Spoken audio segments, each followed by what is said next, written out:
செய்திச் சுருக்கம். ஒற்றையாட்சியை ஏற்க முடியாது, சமஷ்டியே எமக்கான தீர்வு. தமிழ்த் தேசிய அரசியல் கட்சி பிரதிநிதிகள் கனேடிய தூதுவரிடம் தெரிவிப்பு. இந்தியாவுடனான பாலம் அமைப்பது தொடர்பில் அரசாங்கத்துக்கு இணக்கமா இல்லையா? ரிஷாத் பதியுதீன் பாராளுமன்றத்தில் கேள்வி.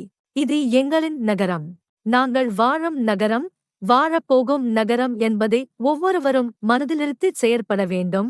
வடக்கு மாகாண ஆளுநர் வேதநாயகன் தெரிவித்தார். முன்னாள் அமைச்சர் அனுர பிரியதர்ஷன யாப்பா குற்ற புலனாய்வு திணைக்களத்தினரால் கைது. 6.1 மில்லியன் நிதி மோசடியில் ஈடுபட்டதாக குற்றச்சாட்டு. பயங்கரவாத தடைச் சட்டம் நீக்கப்பட்டு அதற்கு பதிலாக புதிய சட்டம் கொண்டு வரப்படும். நீதி அமைச்சர் ஹர்ஷன நாணயக்கார தெரிவித்தார். பிப்ரவரி 1 முதல் அமெரிக்காவின் அண்டை நாடுகளான கனடா மற்றும் மெக்சிகோ மீது 25% வரி விதிப்பு அமல். டிரம்பின் அறிவிப்புக்கு அடிபணிய மாட்டோம். கனடா பிரதமர் தெரிவிப்பு.